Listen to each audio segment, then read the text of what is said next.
Hello and welcome to the Courageous Influence Talk Show, where we have courageous conversations that help build people of courageous influence. I'm your host, Alex Cuttiford, and I'm joined by my mate and pastor, Caleb Dwyer. G'day, mate. How are you, mate? I'm living the dream. You having a good morning? Having a very good morning. Loving life? Yes. Beautiful. Now, I hear that you have a whole bunch of questions without notice for me. I do have. Thank you, producer. We thought we would improve the tone of our questions without notice this week and have some Bible questions without notice. I'm feeling nervous. Oh, no, you know your Bible very well. First up, who was the most wicked person in the Bible? Who was the most wicked? Is this a trick question? No, if you get any inspiration, Is this you can jump in. Is this the guy in Genesis who was like where the 77 times like his Balak? The serpent in Genesis? Yeah. Is this the guy in Genesis without legs? Yeah. But that's not a person. You asked most. It's actually Moses. Moses. He broke all 10 commandments at the same time. Oh. Visible confusion. Mm-hmm. Are you saying Moses is the only person that did that? At the same time. Boom. Threw the stones down. All 10 broken. Okay, nice. I'll give you that one. More of a joke. Solomon. Where was Solomon's temple? Pass. It was built with the cedars From Lebanon. from Lebanon. It was indeed. It was on the side of his head. What? His temple was on the side of his head.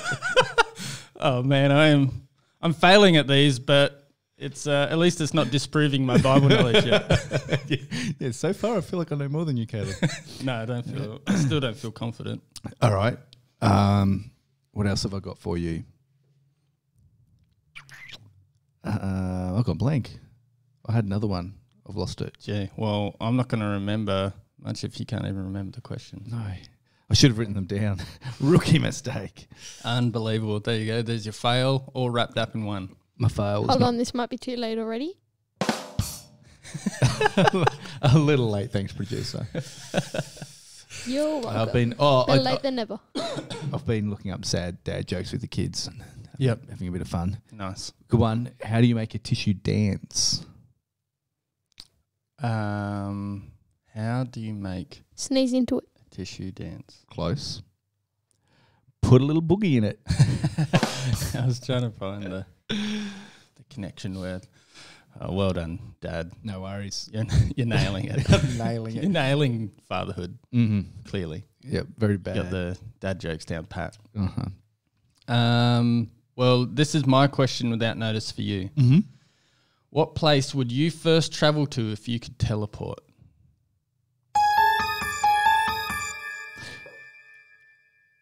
Does teleport just mean physically moving from one place to another? Like you can't move back in time or anything, can you? Let's go one with just location, then you can go one with time. Gee, that's a good question. There's so many places I want to go, but... Let's put some parameters around it. You have 1 hour to go visit somewhere. So Only it's like an hour? Yeah. If I only had an hour, I don't think I'd go so much location-wise. I'd just go and see someone I care about. So given that I can't travel to Victoria, if I had 1 hour, I'd teleport and go have a chat to Dad on Father's Day. Nice, sentimental and everything. Yeah. You're the smashing life right now, aren't you, mate? Dad jokes. Go see my dad if I could teleport anywhere. Oh, look at this guy. Father's Day and I can't see him. That'd be all right. Nice. All right, now you can go anywhere in time. Anywhere in time. For an hour as well. Only an hour? Only an hour. Oh. You got to have you can write down your questions beforehand so that you can... Can I go forward in time? Yeah, why not? Because I'd go forward, see who wins the grand final, come back and put my house on it. But maybe you going forward in time alters the reality that you come back to. Betting 101 has its consequences. Mm-hmm. Yeah. So, you know when people say please gamble responsibly. if you could give any advice to 13-year-old Caleb, what would it be? I'm like, black caviar. Black caviar. Yep. Just remember, go hard, go early. Black caviar. Yep. I did bet on black caviar Did you? when I went and watched at Ascot. Wow. And would have won. Yeah. What an amazing horse. Like, I'm obviously not a big gambler or anything, but what an amazing horse. Yeah. Black caviar and winks. He was paying like $1.01. Still. We put so I was there with 3 mates, and we're all tuxedoed up. We all wore our tuxedos, and we put like £100 between us, just so that we could say that we Put something bet on black caviar. And it was, I'm trying to remember how many races it was going to be in a row that he'd won at that point, but it might have also been to break the record of amount won in a row. So phenomenal.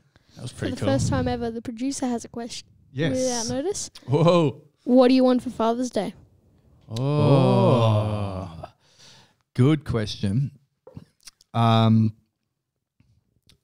Day. There's 2 things I would like this Father's Day. I would like... Well, there's a heap of things. I would like a I thought you said 2. You lied. Yeah. I'd like a tractor, but I can't imagine that the kids are going to be able to cough up the funds for a tractor. Checks. Can't see that happening. Yeah.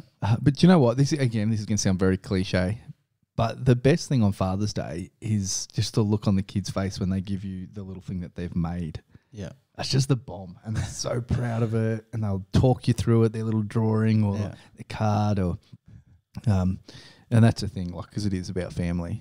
That's the thing I enjoy the most. I've heard the saying your presence is present enough. No, I wouldn't go that far. I want them to give me something. It can be a homemade card. Yeah. But it's the joy, and they're so proud, and they just can't wait to show you when you open it up and you're like, wow. And sometimes, So you've taken it a step further.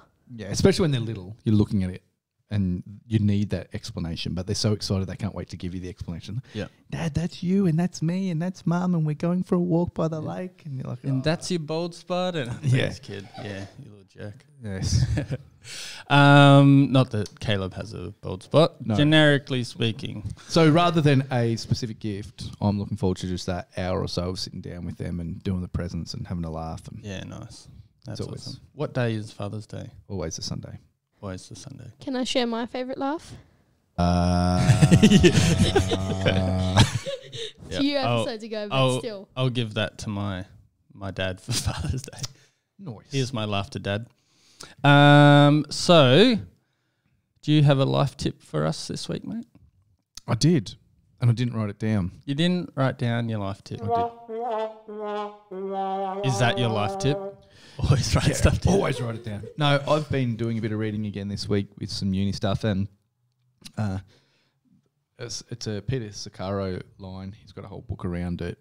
But the book is called Emotionally Healthy Spirituality. I was just looking at that book in my bookcase the other day going, I might pick that up again. It's one of my favourite reads to come back to. And just the idea that when it comes to our discipleship, that we can't be mature disciples and spiritually mature if we don't also learn to be emotionally mature. The 2 things aren't separate. There's just too much interplay between the 2. Yep. And all the Bible knowledge, all the doctrine knowledge in the world, that's important. I'm certainly not against any of that. I think it's vital that everyone knows where Solomon's temple was. On the side of his head. The side of his head. Yep. But I think that for maturity as a disciple has a lot to do with our emotional health. And, you know, as we get, like, a lot of the fruit of the Spirit when you go through them are around emotional responses.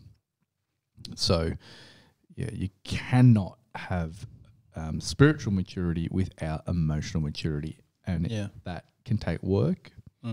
It can be confronting.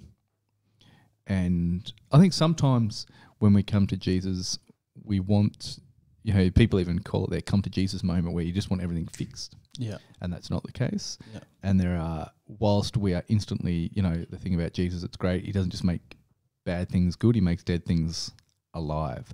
And you come to Jesus and you have new life, and the old man is dead, but a lot of his baggage is left in the way we think and our initial emotive response. The New Testament particularly talks a lot about renewing your mind. Yeah.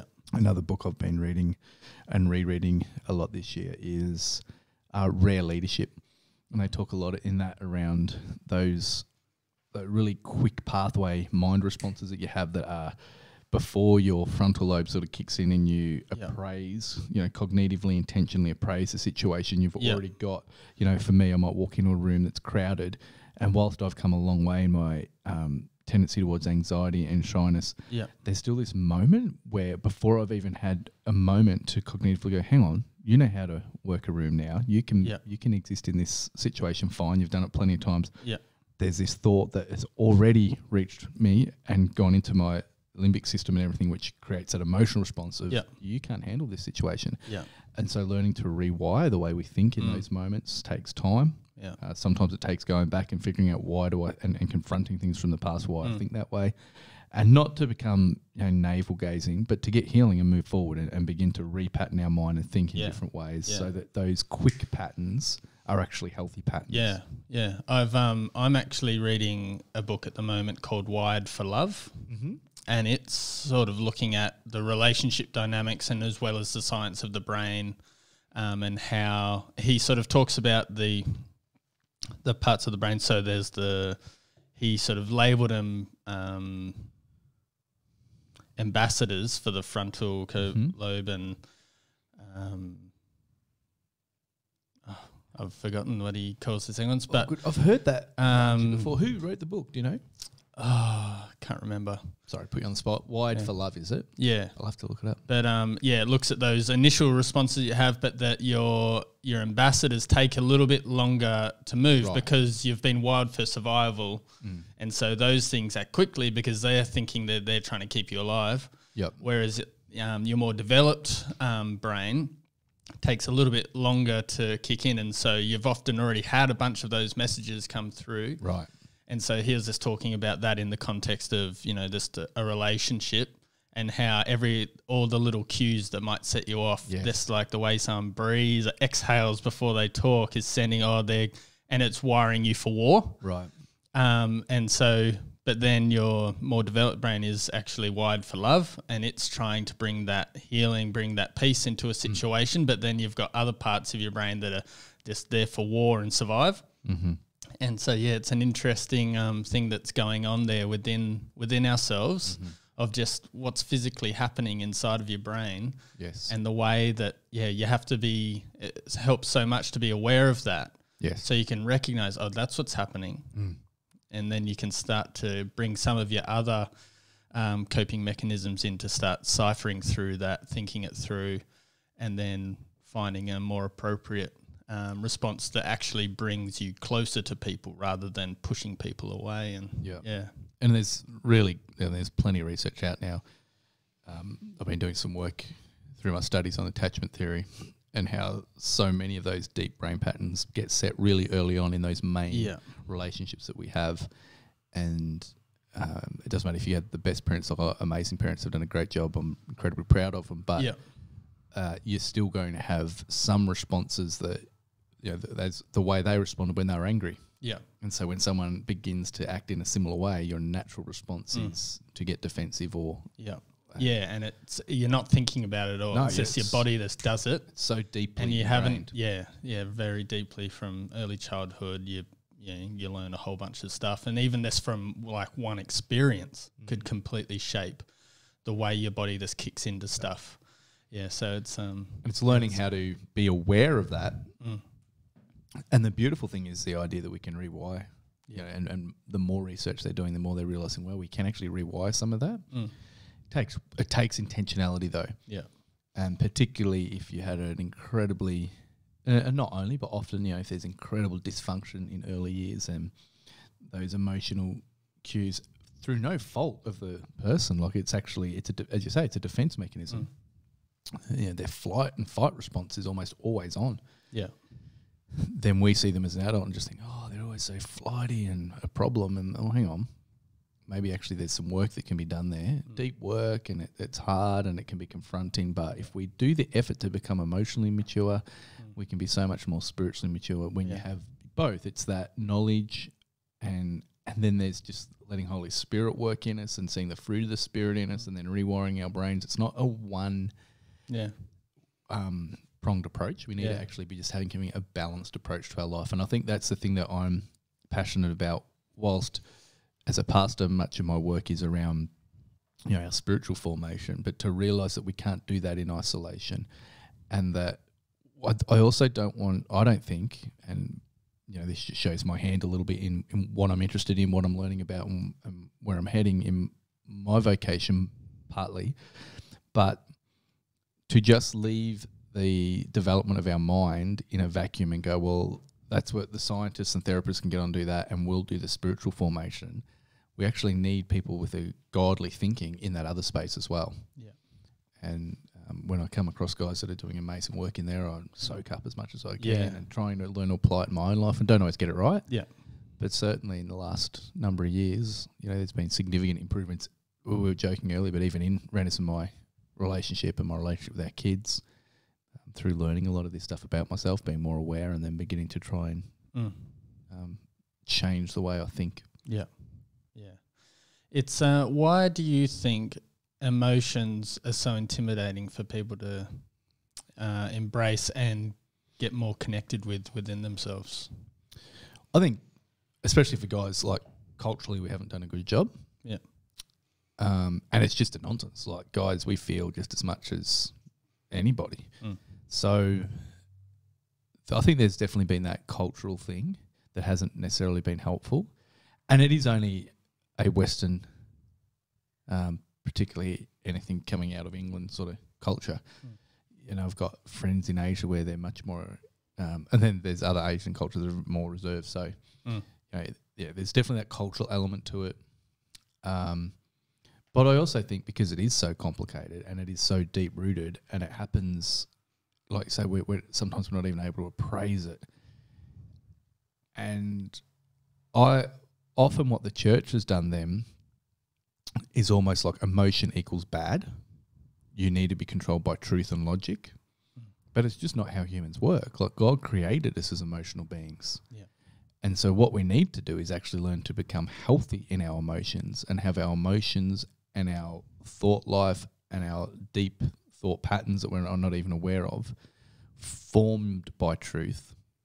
That is great. But to think that I'm somehow going to just be more spiritual if I have the temper, because what it actually boils down to is temperament. If I have the temperament that I can really suppress all that emotion and just operate out of my higher thought life, then I might appear more calm and more spiritual, and then that gets held up as well. This is what a spiritual person looks like, and yet the reality is that that's purely temperament. Yeah. But actually becoming healthy in my emotional life is great. Yeah. And so I think, there's so much to it. As I say, there's headlines would say a culture. I would say a lack of understanding of self and even the process. And then a fear that we can't change it. I'm trying to think of what it was. I was listening to a song a while ago, and the lyrics just really stood out to me, where it was basically the idea was, after all these years, I still can't change myself. And it's that part of self that is incredibly hard to go to work on. And yet, because it is so deep-rooted and it happens without cognitive thought, but we can do it, and with good therapy, if that's required, with a better understanding, with discipline, we can do it. But it doesn't just happen by having that. We're a bit lazy. I want a quick fix. Yeah. I want to just realise that I get, oh no, I've got a bad temper. All right, I'm never going to get angry anymore. No, it's never going to work. Yeah, and even if it did, it hasn't actually, it's missed the point. Because you can't get rid of it. Like, there's purposes that anger serves, Yes. So, I think there's the intimidation of emotions, especially, I guess, we're both very much speaking from the male perspective. I know for me, emotions are very intimidating at times. And what was the other thing? I think there's also that wiring towards problem solving. And so it's like when you got emotions coming up and it feels like, this feels impossible to resolve by exploring deeper into, and so you shut it off rather than digging in deeper to find out what's actually going on here. And if you can actually, I think the biggest thing this becomes having an actual safe place for emotions to be explored. And I think that's one of the most powerful things about marriage is that you've got someone that's saying that they're going to commit to you no matter what flaws and what things come out. Yep. And when you've got someone that's saying, all right, whatever comes out, we'll work through it together.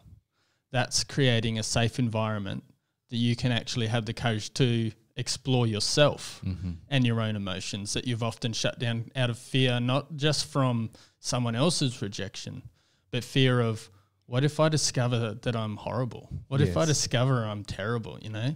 And I know that there's been times, and it happens in our relationship with God.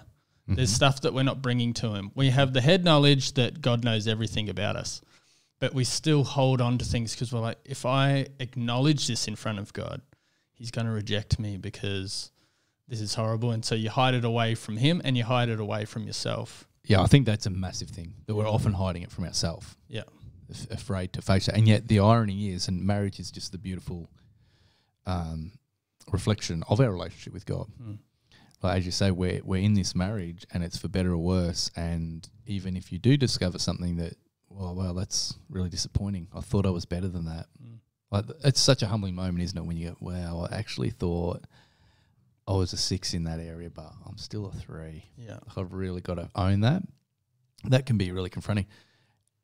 And your spouse will be there for you and champion you in that. And to realise that that's actually a reflection of who God is, that like our lives are stamped forgiven, and now he wants to take us on a journey of wholeness. Yeah. And the reason we can be completely vulnerable and open with God is because our lives are stamped forgiven. So because I live now, because of the cross and acknowledging Christ as my Lord and Saviour, I live in an environment of forgiveness, then I'm so free to be real about those things without any risk of rejection or judgment. You know, I'm completely free to be open. And that's the whole point that God's trying to create with us in this environment of forgiveness, so that we're stamped forgiven and now we're on a road to healing. But I think we often lie to ourselves because we want to be better than that. Yeah. And then I think the other thing is that, you know, you and I'll have a deep conversation like this, but then we'll laugh about the footy. And I think some blokes still think that, oh, I'm going to become some navel-gazing, over-emotional sap if I am honest. It's like, no, it's part of your life. Yeah. We can be real about this stuff and then we can just move on. I don't need to think about it all day long. We don't need to become morose about it. Yeah. We just need to be honest and real and courageous about it so that we can get healthy and have better relationships with our wife, better relationship with our kids, more success at work, and get on with things. Yeah. Yeah. And better relationships with our mates, because we often, like for guys, you're not talking about it with each other, but you're all going through it. Yes. And then you're sort of, this becomes an element of friendship that gets lost. And you can actually have way better relationships with your mates if you let each other into those parts as well, and then it will probably deepen your bond over footy and stuff. Right. And so for me, I just think that emotions are healthy, but it's being able to label them correctly. It's being able to respond to them correctly. Yeah. Understand what's causing them. So it's actually engaging and having a healthy emotional life that makes emotions beneficial. Some people that are, you know, even guys, I don't want to talk about emotions. And yet the reality is, because they won't engage in a healthy way with their emotions, they're driven by their emotions.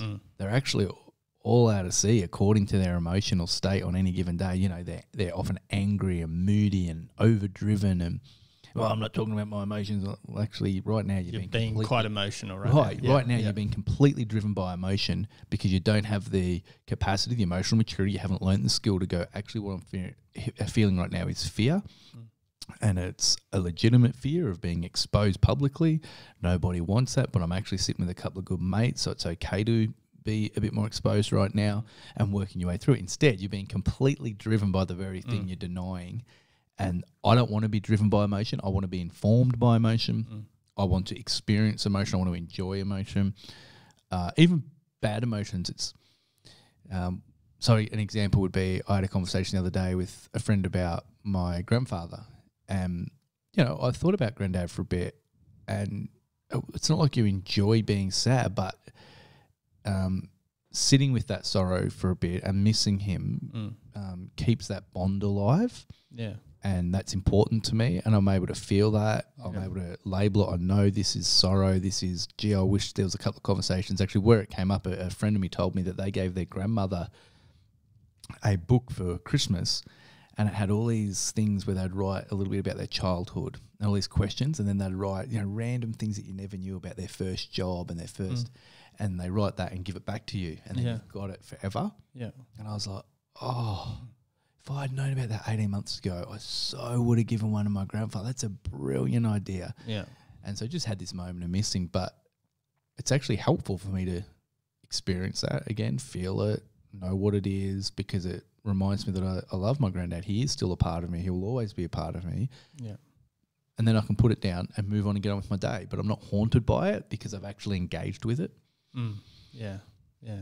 Oh, that's really good. So my conversation and life tip was every problem is a doorway to growth and vulnerability. Nice. And so just looking at the idea of sometimes we think problems are things that we have to deal with so that we no longer have a problem, rather than recognizing, okay, there's this thing standing in front of us. We actually walking through this problem is going to bring us out the other side stronger. We're going to have grown. If it's a problem within a relationship, we're going to know each other better. We're going to understand each other better. We're going to be able to support one another better if we come through this, whatever it is that you're facing, rather than thinking, and we've got this huge problem. Let's just do what we have to do so that we no longer have this problem. But often that's just going to create other problems, or you haven't actually grown in your knowledge of one another. You haven't actually bonded closer together. Think about like a football team that comes through and wins a premiership. Like in many ways, you can picture that premiership as the problem they have to face. And it's fighting against this other team to work together, and you go through the ups and downs of a game and you come through it, and that problem has actually bonded you closer. And you see like people that have won the AFL premiership, they still catch up like every year for 20 years after that, and they talk about a bond they have that they share with no one else. And that's because of a problem they've come through together. And it's the same in our relationships. If you can actually see a problem as an opportunity that we're going to grow from this, we're going to become more vulnerable and open with one another through this, then you come through it and you've actually grown. If you're looking at the problem and saying that this needs to be dealt with and gotten away from, the next time the problem presents itself again, because it will, it's like a kick in the guts. Oh, I thought we got rid of all the problems from our life. I thought we got rid of that. And it kicks you in the guts, and it actually now problems are weakening you. They're zapping you of your strength. And so I just think my life tip this week would be to recognize that problems are an opportunity for growth and a doorway into that, and something to be walked through, opened and walked through as an opportunity for great things on the other side, rather than something to be avoided. Yeah, nice. Yeah, I think you're so right. Like, they're unavoidable. Yeah. It's the same as disagreement. Yeah. If you think and you see people live this way with relationships, they go from, and not necessarily just intimate relationships, but even friendship relationships, and they'll just go from, they never seem to have friends that last more than a couple of years. And it's because as soon as there's a problem, well, this friendship wasn't what I thought it was going to be, I'll move to the next one. Yeah. It's like, man, we're always going to end up with problems or disagreement in relationships. It's always going to occur. So the goal is to stay relational. How do I work through those things? And yeah, it's a great way. I probably never thought about it as broadly as, well, expand that to your whole life. And if the goal of life is to remove all problems, it's never going to make you happy anyway. Yeah. Yeah, because then it becomes a very numbed. You'd find yourself in a very numbed state, because this is something that I don't think we as humans recognize drives us as much as what it does, is that we all are looking for something to fight for or fight against. Yes. It's why activists find so much purpose in, fighting for a cause that they believe in. Yep. And can you just imagine if the cause that you were fighting for was solved, and if it was solved very quickly, that what you would probably find is that they would still be fighting against something, and then you'd be having to look and go, what are you fighting against? And they'd be like, you'd have to come down and recognize we are very much wired for a fight. Mm-hmm. And we, and hopefully you find a positive thing to move that towards. But we probably don't recognize that as much as we do, because we think, I just really want to see this happen and then I'm going to be happy. Right. But we don't realize that it's actually that pursuit of trying to tackle these problems that we're finding a lot of fulfillment in, and a lot of purpose in, a lot of hope in. And sometimes that, there's good and bad parts of that. So it's an interesting thing. Life without problems wouldn't be as great as we think it would. No, I agree. Life is a struggle. And I don't mean that in a morose way of, life's just such a struggle, but it's actually, that is where some of the beauty of life is. That's where some of the victory in life is. God brought order out of chaos, and since sin entered the world, chaos has reigned again. And part of our God-likeness, I believe, is that we have an innate desire to bring order back to the chaos and to bring freedom from destruction. And so it's within the heart of man to be in that battle. Yeah. And there's incredible purpose, but to not see the goal as removing all obstacles, but to growing, I think it's really cool. And obviously there's certain things we do want to remove and victories we do want to have, but if the ultimate goal is to end up with a perfect, so you can't do it anyway. It's because we've all got different ideas of what the no problems is. Right. So the utopia, like whose version of utopia? That's why ultimately, I think that the idea of creating a free and just society is about where it's at, rather than a utopian society, because whose version of utopia? And even if it was me, I know my own self enough to know that, wow, if I was given full control of the whole world to set it up exactly how I think it should be, I would not want that level of power, because power corrupts. Yeah. And I love to be able to say, no, I'm just going to stay in tune with Holy Spirit and be directed by His Word, and I'll get it right. But on my own, it's just it's an allure. It's like the golden ring in Lord of the Rings. It's like, I don't want to put that on, because that would be really unhealthy for any person. We'd end up twisting it. And so we're better off to fight for freedom with justice, where people have the ability to etch out their world. Yeah. Do you have anything that was standing out from John this week? Oh, just wrestling with John 13, one of Jesus' most famous acts of humility. The guy who the disciples correctly call Lord and Teacher gets down and washes their feet. Now, that's huge for most. For me, that's almost insurmountable. The idea of watching, no offense, lads, I don't want to wash your feet. It'd be a huge feat for me to wash your feet. And thanks, dude. You've got good timing. Fairly decent feet-ish. I've been in, parts of the world where sandals on dusty roads is the main sort of footwear. Yeah. like it would have been back then, where toes get broken and not reset, where, you know, especially in areas of poverty, you know, I've seen people with all sorts of weird and wonderful things growing on their feet, and I'm like, this is closer to what I don't know what all the disciples' feet were like, but this is closer to what it would have been like. And then you're getting down and washing, you know, incredible humility. Now, culturally, obviously, there's that big thing of when you go into someone's home, Jesus even alludes to it in the passage that, well, your body's clean, but your feet are dirty. And so there's a lot going on in this passage. There's sort of it's one of those times where there's two messages that Jesus is giving. There's the message about washing and being washed by Christ, and that actually you need to be washed by Christ. And then there's also, he says, now, you know, here I am humbly doing this to you, go and do likewise. So there's the lesson in humility. And the thing that really sort of struck me a bit this week as I was looking at it was, well, we love this story and it gets talked about a lot.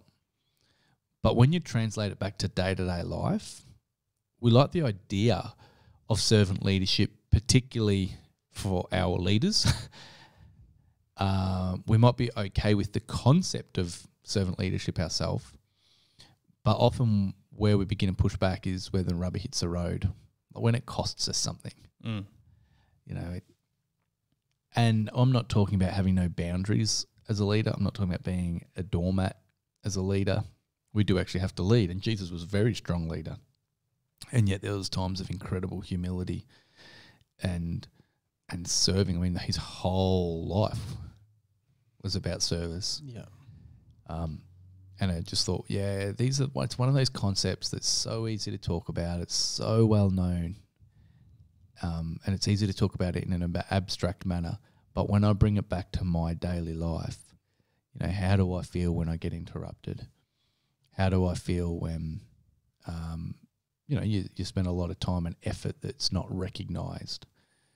Maybe it's, you know, doing a lot of work and effort for your boss, and then you just sort of get the thumbs up, or they even get credit for it.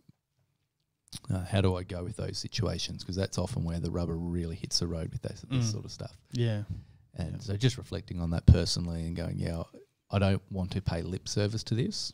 I definitely want to have strong boundaries, certainly for my family. I don't want to be a leader who, in what we call humility. See, I think the line between humility and someone might look like a humble leader because they just serve and serve and serve, and yet it's to their own detriment and to their family's detriment. I think one is driven, it comes back to, again, it's the deeper things that are going on. So true servant leadership is actually driven out of a love and a desire to benefit others, whereas that appears to be servant leadership, but it goes just to an unhealthy place, is often actually driven out of your own desire to be needed and your own desire to be the server and the hero and the one that comes through. And so we need to be careful. If I want to be a servant leader but I never want to end up in an unhealthy place, I need to constantly bring it back to that deeper question of what's driving this. And so that also helps me then when can I actually be a servant leader but also be incredibly strong and say, no, I'm sorry, that's a boundary I'm not going over, or that's an area I'm not willing to change on. That's an area you're going to have to pull your socks up in. And I think, again, it comes back to, well, is this self-serving, or is this actually because I genuinely believe it's for their good? And that's a really good measure of whether it's servant leadership or not. I was listening to someone talking about generosity the other week, and she was just talking about however generous you are, it's like you have to be just as generous in receiving. Like, maybe it's not always going to be equally matched in what it practically looks like. Sure. But you have to have the ability to receive, as well as having the ability to give. And, you know, that sort of, and it's a similar concept with serving. Like, you have to be willing to be served just as much as you're willing to serve. Otherwise, you're just starting to take control. Right. She was talking about that of generosity, where you are never allowed to receive back, is just control. So, like, picture someone going into, like, developing nations, and it's like you're all give, Right. But you won't let them give anything back to you. No. It's like you have to be willing to let them give back to you to equalize the relationship. And it might be, you know, it might be more of a gift that you'd receive from your kids, that heartfelt thing. Right. But you need that, otherwise that generosity has now become control.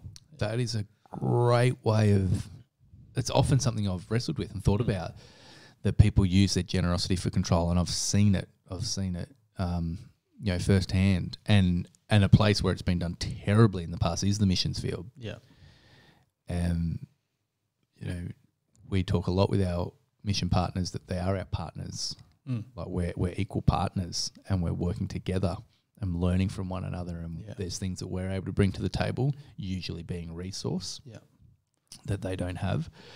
But there's cultural understanding and there's a passion for their nation and even the way they do family and community so much better than us that we learn every time we're with them. And so there is this interchange. Yeah. But I love that thought of the antidote being the ability to receive. Yeah, because it creates false humility when you're not willing to receive back. And I've thought about this in terms of intimacy. Intimacy can't exist without both a giving and a taking. If you're only willing to give love but you can't receive it, it blocks the intimacy from being able to happen. And it's the same in that context of going into missions situations and things like that.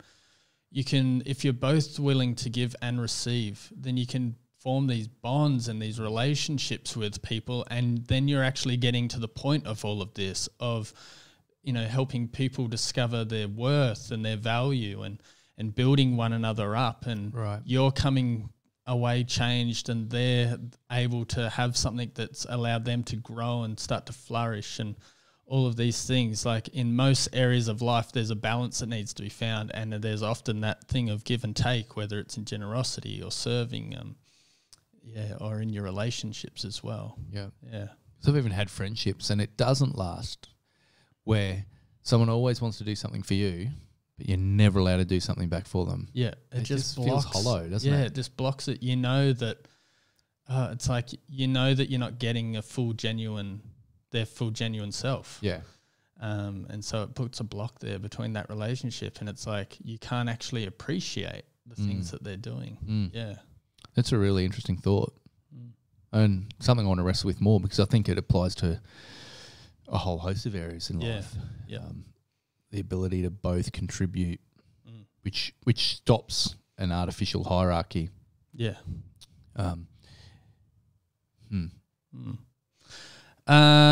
Well, I might just quickly drop one. It was from last week. I didn't get to it, but just in John 9:2-3 was, I just didn't want us to miss the major breakthrough in theology development that Jesus was bringing when he healed the blind person.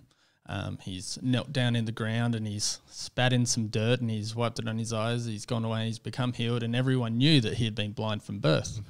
And everyone was saying to Jesus, like, oh, what did this person do? What sin did this person's parents commit for him to be blind from birth? And he was saying, no sin was committed that caused this. This happened to reveal the glory of God.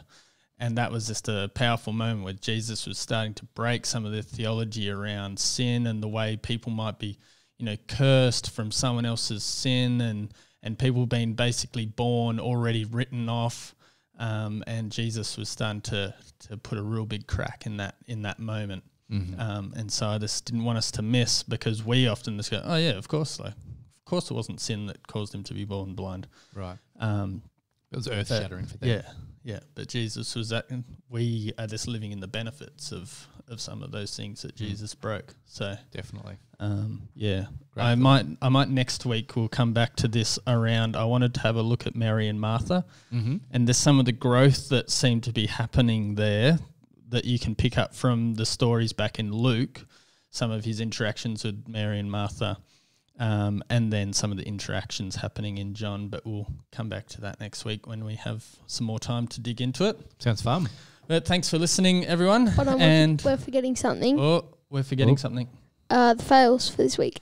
Oh, fails. Oh. We want to do them? I didn't actually have a fail. You had no fail for like, what a week. Well, like I'm sure I could Damn. really dig up something. You know, I have got one for this week to close it out. Mm.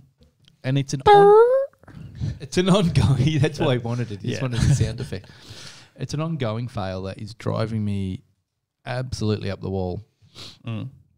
So currently in our new place, we're not able to use the ensuite that needs renovating. Mm-hmm.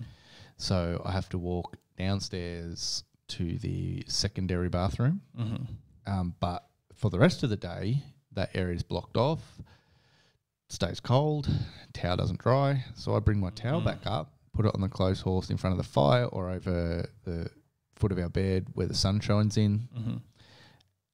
Do you know how often I get down to the shower and I've forgotten my towel? I Too can't often. build it into my routine. You'll get there. And the You amount of gotta times I'm crack it. under the water before I realise. And it's not a little thing. And it's not even like a just crack the door open and be like, hey, Renners, can you bring my towel? Yeah. It's like they're all too the way far. back upstairs. Um, Oh, no, not again. how many nudie runs have you had to do? I've done a number of nudie runs. I've done a number of, Lucky you're out in the bush now. I know, I've done a number of, there's a hand towel, that'll do it. I've done a number of, go out into the laundry and find someone's dirty towel. I mean, they're all my family. I don't care. It'll do. Yeah. It's just not. I'm like, how? Hopefully it wasn't Jess's. No. That's his dog, by the way. Yes. How many? FYI. How many times can I get this same fail over and over again, and I'm not getting any better? Yeah. I think the only it'll solution is a an turning point will come. No, it's an ensuite. It'll come. It's an ensuite. It's the only turning Get point. get the ensuite done. Awesome. Well, there you go, folks. There's another fail for your week. Make sure that you follow us on Instagram and Facebook on the Generosity Church Bathurst page. You can find us on the YouTube Generosity Church page, or of course at Spotify on the Courageous Influence Talk Show. Bye for now. All right.